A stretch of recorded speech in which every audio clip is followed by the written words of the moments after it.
बिस्मिल्लाहिर्रहमानिर्रहीम। अस्सलाम वालेकुम। Welcome to the lecture of professional practices. आज हम प्रोफेशनल प्रैक्टिसेस का जो है कोर्स स्टार्ट करने जा रहे हैं, लेकिन लास्ट लेक्चर में मैंने आप लोगों को इसका थोड़ा सा ओवरव्यू दिया था। उसमें मैंने प्रोफेशन की, ऑक्यूपेशन की और प्रोफेशनलिज्म की बात की थी, प्रोफेशनल की बात की थी कि प्रोफेशनल क्या है, प्रोफेशन क्या है। तो आप लेक्चर नंबर 1 देख लें, उसके बाद जो है इस पे आएंगे कि प्रोफेशनल रिस्पॉन्सिबिलिटीज क्या है। ठीक है, जितनी जो प्रोफेशन की डेफिनेशन है ना, वो मैंने लास्ट लेक्चर में जो है वो डिफाइन की हुई है। लिंक जो है वो डिस्क्रिप्शन में भी मैं ऐड अप कर दूंगी, आप वहां से भी देख सकते हो, वरना इसकी जो ना प्लेलिस्ट है वहां से भी आपको मिल जाएगा। अब बात करते हैं प्रोफेशनल रिस्पॉन्सिबिलिटीज। ठीक है, अब इसमें देखो प्रोफेशनल रिस्पॉन्सिबिलिटीज क्या है। सबसे पहले हमने देखना है कि प्रोफेशनल क्या है। तो प्रोफेशनल ऑब्वियसली प्रोफेशन से निकला हुआ है वर्ड, तो प्रोफेशनल होना ऑब्वियस हम कहते हैं कि वो जो है बंदा जो अपने जो भी है प्रोफेशन में प्रोफेशनल है, मतलब ना प्रोफेशनली काम कर रहा है। अब प्रोफेशनल रिस्पॉन्सिबिलिटीज में आ जाता है विद रेफरेंस, अगर हम बात करें इंफॉर्मेशन टेक्नोलॉजी की, कंप्यूटर साइंस की और सॉफ्टवेयर इंजीनियरिंग की, तो उसकी रिस्पॉन्सिबिलिटीज क्या है। ठीक हो गया। अब यहाँ देखो, the responsibilities of working profession in this area include network and administration, software development and installation and the planning and the management of an organizational technology life cycle by which hardware softwares are maintained, upgraded and replaced। ठीक है, तो इसमें कुछ responsibilities लिखी हैं, सारी नहीं लिखी हुई, बहुत कम मैं कह सकती हूँ, but these are not enough. लेकिन इसमें ये चीज आ जाती है कि आपके पास जो है, अगर आप कंप्यूटर साइंस से सॉफ्टवेयर इंजीनियरिंग की फील्ड के लिहाज से देखो, तो आपके पास प्रोफेशनल रिस्पॉन्सिबिलिटीज क्या आ सकती है। किसी भी नेटवर्क का एडमिनिस्ट्रेशन को मतलब आप संभालते हो, सॉफ्टवेयर डेवलपमेंट करते हो, इंस्टॉलेशन करते हो, उसकी प्लानिंग करते हो, मैनेजिंग करते हो। ठीक है, और या organization technology life cycle. Obviously अब यहाँ पे अगर 50 स्टूडेंट बैठे हैं, 50 के 50 जो एक ही फील्ड में तो नहीं जाएंगे, सब अलग अलग फील्ड्स में जा सकते हैं। तो फिर हर जो है ना प्रोफेशनल का जो रिस्पॉन्सिबिलिटी है हर लिहाज से होती है। ठीक है, हम ये नहीं कह सकते कि सिर्फ एक वजह की वजह से जो है ना प्रोफेशनल रिस्पॉन्सिबिलिटीज में आती है चीज। ठीक हो गया, तो आपने सारा देख लेना, ऑर्गेनाइजेशन के लाइफ साइकिल को भी वो कर सकते हैं, हार्डवेयर एंड सॉफ्टवेयर मेंटेन रखने की डेफिनेशन है या उसकी रिस्पॉन्सिबिलिटीज हैं, ये आप यहाँ से देख सकते हो। बाकी इसके अलावा भी और भी बहुत सारी जो है रिस्पॉन्सिबिलिटीज हो सकती हैं। बात जो है, अगर मैं बात करूं कि हर प्रोफेशन की कोई ना कोई काउंसिल्स होती हैं। ठीक है, अब यहाँ पे इंजीनियरिंग काउंसिल है, उसके लिहाज से क्या है तो वो एक प्रोफेशन में क्या क्या क्वालिटीज को जो है मेजर करते हैं और वो कहते क्या है, ये हम देख लेते हैं। अगर एक प्रोफेशन में ये क्वालिटीज जो हैं वो प्रोफेशनल है या जो भी है, उसके अंदर ये जो है, अगर वो इंजीनियरिंग फील्ड में है तो उसके अंदर ये जो है रिक्वायरमेंट्स होनी चाहिए। Technical decision making and it's commercial and economical implementation, knowledge of government legislation affected work, for example safety, health, environmental requirements, and understanding of the principles of management and industrial relations, some knowledge of trade unions and their organization, and understanding of the engineer's responsibility to the profession, to the community and the environment। ठीक है, and यहाँ पे to दा भी आएगा, तो वो मैं एडअप कर देती हूँ।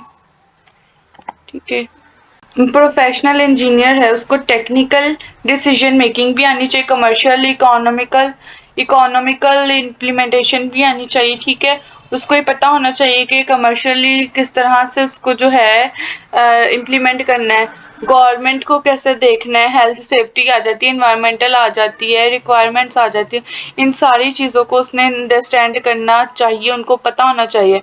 फिर प्रिंसिपल्स ऑफ मैनेजमेंट का पता होना चाहिए, रूल्स रेगुलेशन सारा कुछ पता होना चाहिए, इंडस्ट्रियल रिलेशनशिप्स का पता होना चाहिए, और उसके बाद some knowledge of trade unions का भी नॉलेज होना चाहिए एंड देयर ऑर्गेनाइजेशंस, ठीक है, और उसकी ऑर्गेनाइजेशन का।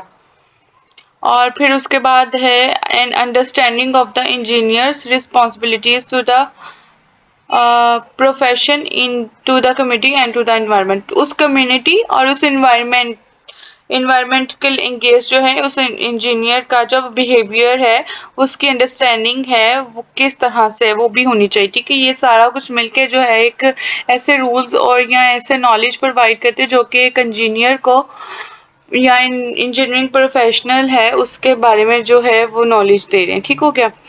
तो इसका मतलब है जो हम बुक्स पढ़ते हैं उसमें जो भी नॉलेज दिया जाता है उस बुक्स में वो इनफ नहीं है एक प्रोफेशनल बनाने के लिए, ठीक है। ये सारी चीजें भी पता होनी चाहिए, तब भी आप एक जो इंजीनियरिंग प्रोफेशनल कहलाएंगे, ठीक है। अब उसके बाद आ जाती है प्रोफेशनलिज्म। अगर बात करें, एक profession is not just what you do, it's who you are, ठीक है। एक प्रोफेशन जो है वो एक काम नहीं है कि आप जो कहते हो मेरा ये काम है मैंने कर लिया, लेकिन ये आपकी पहचान है, ये आपको डिफाइन करता है कि आप क्या हो, ठीक है। It's define who you are. Professionalism is a way of thinking and living rather than an accumulation of learning। अब जो प्रोफेशनलिज्म है वो आपकी शख्सियत को जाहिर करता है कि आप किस वे में सोचते हैं और किस वे में आप लिविंग जो है स्टैंडर्ड्स हैं वो क्या हैं और आप सीखते किस तरह से हो, ठीक है।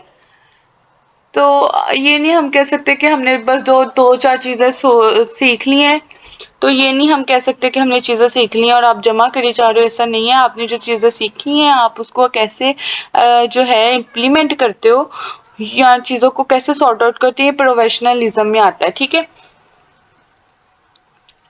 और उसके बाद आपकी वे ऑफ थिंकिंग बताता है जो कि एनवायरनमेंट के जो रिगार्डिंग है या आपके एटीट्यूड के बारे में बताएगा, आपके एनवायरमेंटल को देखते हैं, ठीक है।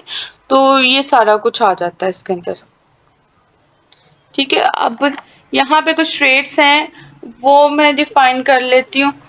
ट्रेड्स ऑफ अ प्रोफेशन, अब ये 4 ट्रेड्स ऑफ अ प्रोफेशन में आ जाते हैं। तो सबसे पहले देखते हैं इसमें पहले ट्रेड की बात करें, varied activities require special skills.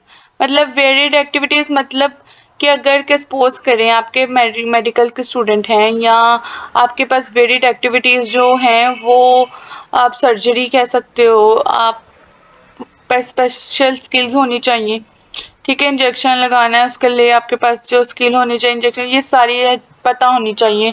अगर कोई बिल्डर है तो उसको कंस्ट्रक्शन के बारे में पता होना चाहिए, सिविल इंजीनियर है उसको उनकी टेक्निक्स का पता होना चाहिए। उन अगर वो जो है रोड बना रहा है वो कितना जो है रोड वेट उठा सकता है या बिल्डिंग जो बनाई है वो कितनी देर तक जो है कैपेबल है, ठीक है।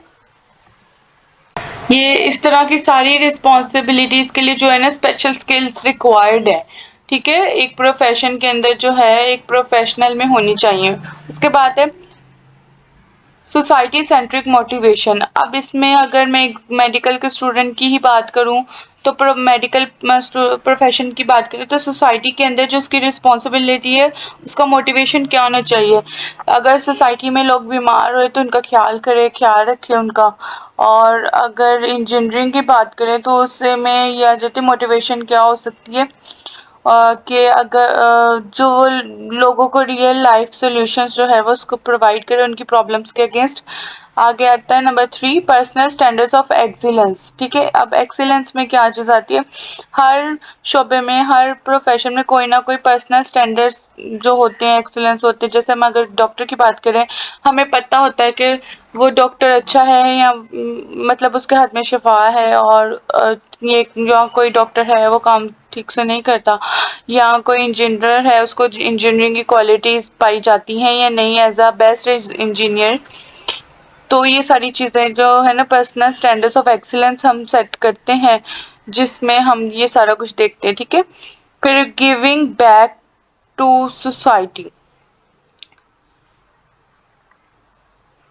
ठीक है। तो giving back to the society में ये चीज आ जाती है तो सोसाइटी में आप ये रह के ये देखना है, बहुत सारी चीज़ें सीखी हैं, वो बहुत सारी चीज़ें लर्न की हैं। अब you are nothing as a single individual. तो ये सारी चीज़ें जो हैं आप सीखोगे सोसाइटी से, तो ऑब्वियसली सोसाइटी को गिव बैक भी करना चाहिए, ठीक है? तो ये सारी चीज़ें जो हैं इसमें आ जाते हैं। ये 4 ट्रेट्स थे जो कि किसी भी प्रोफेशन को डिफाइन करते हैं, ठीक है? तो अब प्रोफेशनल बिहेव्स एथिकली, अब बात करेंगे प्रोफेशनल जो है वो कैसे बिहेव कर सकता है या एथिकली वो कैसे जो है ना बिहेव करता है। Ethics mean something more than law and morals. ऐसी चीज है जो लॉ और मॉरल्स से जो थोड़ी ज्यादा हो सकती है, ठीक है? उसको हम कहते हैं एथिक्स है, ठीक है? It carries an additional connotation of rightness, ठीक है? अब इसमें ऐसा एक एलिमेंट अटैच हो जाता है जिसमें राइटनेस का जो है एडिशन जो है वो हो जाता है। तो आपको ये पता लगती है कि क्या चीज सही है और क्या चीज गलत है, ये भी चीज आ जाती है। अगर मैं इसको और मजीद डिफाइन करूंगी, breaking the law can earn a fine original, ठीक है? अब इसमें मैं ये बात करूं कि ओरिजिनल या इन जेल टाइम, एक मिनट में इसको चेंज करती हूँ। पर्सन जो है एक लॉ ब्रेक करता है तो उसको क्या फाइन होगी या तो जेल में जा सकता है, ठीक है? जेल हो सकती है इसको, अगर उसने कोई बड़ा जो है वो लॉ ब्रेक किया है, ठीक है? अब breaking a moral can ruin your reputation, अगर आपकी मॉरल जो है ऐसी चीज है कि जो आप अपनी फैमिली से सीखते हो, अपनी सोसाइटी से सीखते हो, जो जिससे इफेक्ट आपका जो है रेपुटेशन के ऊपर इफेक्ट पड़ता है, ठीक है? तो अगर आपके मॉरल जो है, हमने बड़ों से बहुत सारी चीज़ें सीखी, अपने टीचर से बड़े से प्यार से बात करनी है, इज्जत से बात करनी है और अपने छोटों से शफकत करनी है, तो ये सारी चीज़ें जो हैं वो मॉरल में आ जाती हैं। अगर आप ऐसी चीज़ों का ख्याल नहीं करोगे तो आपके ऑब्वियसली जो है वो सीनियर से ही या अपने टीचर से या अपने पेरेंट्स से अच्छी तरीके से बात नहीं करेंगे तो आपकी रेपुटेशन होगी, खराब होगी। ब्रेकिंग एन एथिक्स का मतलब है कैन रूइन योर कंसाइंस।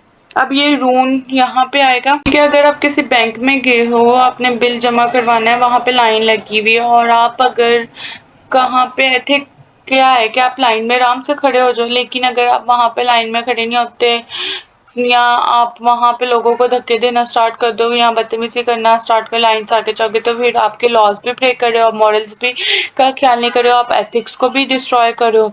तो it's possible to break all three simultaneously. कुछ ऐसे सिचुएशंस आ जाती है जिसपे जो है ये तीनों लॉ को एक दफा, मतलब इन तीनों को जो है लॉ एंड मॉरल्स को एक एट अ टाइम जो है ब्रेक कराता है। तो आज के लिए सिर्फ इतना ही कि हमने देखा है प्रोफेशनल क्या है, प्रोफेशनलिज्म क्या है और रिस्पॉन्सिबिलिटीज क्या है, ट्रेड्स क्या होते हैं। तो अब नेक्स्ट हम देखेंगे प्रोफेशनल और इसके आगे मजीद जो इसके ट्रेड्स हैं वो भी देखेंगे। चलें, ठीक है।